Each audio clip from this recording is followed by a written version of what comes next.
কলম কেমেৰা এৰি হাতত বলবেট লৈ খেলপথাৰত নামিল সাংবাদিক প্ৰতিদ্বন্দ্বী আইন শৃংখলাত নিয়োজিত আৰক্ষী মাৰ্ঘাৰিটা সমজিলা বৰগুলাই দিহিং ক্ৰীড়া প্ৰকল্পৰ খেলপথাৰত আজি অনুষ্ঠিত হৈ এখন ক্ৰিকেট মেচ মাৰ্ঘাৰিটা সাংবাদিক সংস্থা আৰু অসম আৰক্ষীৰ কামাণ্ডো বাহিনীৰ ক্ৰিকেট দলৰ মাজত অনুষ্ঠিত হয় এই মেচখন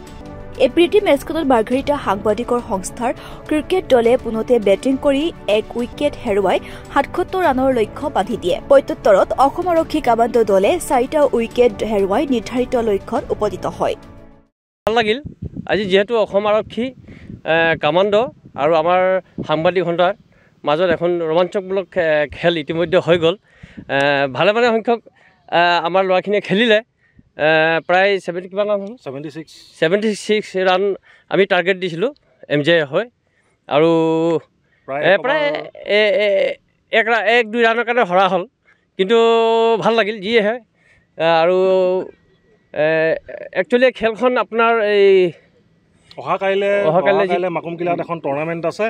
যাৰ বাবে প্ৰস্তুতি চলি আছে আজিৰ পৰা প্ৰায় 4 দিন ধৰি মাৰ্ঘাৰিটা সাংবাদিক সন্থাৰ সকলো সাংবাদিকে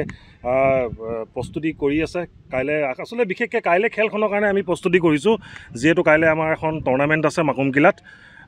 উডছ বলৰ যাৰ কাৰণে আমাৰ আজি 4 দিন ধৰি আমি যথেষ্ট কষ্ট কৰি আছোঁ প্ৰেক্টিছ কৰি আছোঁ যিহেতু আমি সাংবাদিক হিচাপে আমি দিনটো প্ৰায় বছৰটো আমি ব্যস্ত হৈ থাকোঁ তাৰ মাজতে আমি নিজৰ স্বাস্থ্যৰ প্ৰতি লক্ষ্য ৰাখি আমি এই খেলখন যোগদান কৰিলোঁ যাৰ বাবে আমাৰ আজি 4 দিন ধৰি আমাৰ প্ৰস্তুতি চলি আছে মাৰ্ঘাৰিটাৰ পৰা বিকাশ বৰুৱাৰ ৰিপৰ্ট DB নিউজ